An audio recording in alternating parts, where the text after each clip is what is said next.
तर आज आहे 1 जानेवारी 2026. फायनली 2025 संपलेली आहे आणि इंग्रजी महिन्यानुसार नवीन वर्ष सुरू झालेलं आहे. तर नवीन वर्षाच्या सर्वांना खूप खूप शुभेच्छा. नमस्कार फ्रेंड्स. तर आज तो दिवस आलेला आहे. आम्ही सर्व फ्रेंड्स 1 इयरपासून ठरवत होतो की कुठेतरी भेटूया म्हणून. तर आज आम्ही आलेलो आहे देवगडला. कुठून कसं जायचं हे कुणालाही माहीत नव्हतं, पण म्हणतात ना, देवाच्या मनात असेल तर सगळं काय होतं. तसंच काहीतरी देवाने बोलवल्याशिवाय आपणही जात नाही. काय सकाळची थंडी आणि त्यात आम्ही सर्व चहाप्रेमी म्हटल्यावर चहा झालाच पाहिजे म्हणून मस्त आम्ही इथे चहा घेतला. मंदिराकडे जाण्यासाठी ऑटो शोधत असताना तिथे आम्हाला हे काका काकू भेटलेले. मंदिराकडे चाललंय का मुलींनो, येता का असं विचारू लागलेले.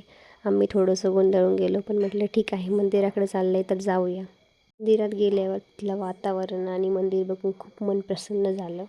त्यात आज गुरुवार म्हटल्यावर अशी काहीशी गर्दी होती, पण म्हटलं ठीक आहे, आपण एवढं दुरून आलो आहे तर दर्शन घेऊनच जाऊया. आम्ही मस्त लाईनमध्ये उभे राहून दर्शन घेतलेले. मोबाईल अलाउड नसल्यामुळे जास्त काही घेता नाही आलं, पण जेवढं घेता आलं तेवढं घेतलं आहे. तर असे झाडी लावलेली आहेत छान छान. मंदिरासोबत आम्ही आमचे काही फोटोज घेतले. मग मस्त खूप सुंदर अशी दत्तगुरूंची मूर्ती आणि मंदिर पण खूप सुंदर आहे. मंदिराच्या बाहेरच अशी मस्त एक गोमाता आहे. च्या परिसरातच श्री किसनगिरी बाबा महाराज यांची समाधी आणि सिद्धेश्वर मंदिर आहे. मंदिराच्या पाठीमागे अशी सुंदर अशी प्रवरा नदी वाहते. मग आम्ही तिथे गेलेलो. मस्त तिथे पण काही फोटोज वगैरे काढलेले. सुंदर असा परिसर आहे. मग थोडासा तिथे आम्ही एन्जॉय केलेला. मस्त मोठे झालो पण बचपना काय गेला नाही. तसंच आम्ही लहान लेकरांसारखं पाणी उडवत होतो. पाणी एवढं होतं की बघून भीती पण वाटत होती आणि एन्जॉय पण करायचा होता. सुंदर सुंदर अशा पाण्याच्या वेव्ज येत होत्या. खूप छान वाटत होतं ते बघून सर्व वातावरण. मग आम्ही मस्त सुंदर छान छान असे फोटोज काढले.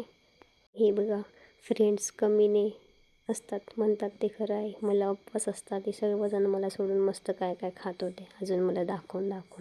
गाईस, तुमचे पण फ्रेंड्स असेच आहेत का नक्की सांगा. मग आम्ही बसची वाट बघत उभं असताना तिथे मस्त असं हत्ती आणि गांधीजींचे हे 3 माकडं दिसले. मग आम्ही तिथून आमच्या एका फ्रेंडला भेटायला गेलेलो, जी की आमच्यासोबत आलेली नव्हती. तर असा काहीसा होता आमचा आज वर्षाचा पहिला दिवस. बाय, भेटूया नेक्स्ट ब्लॉगमध्ये.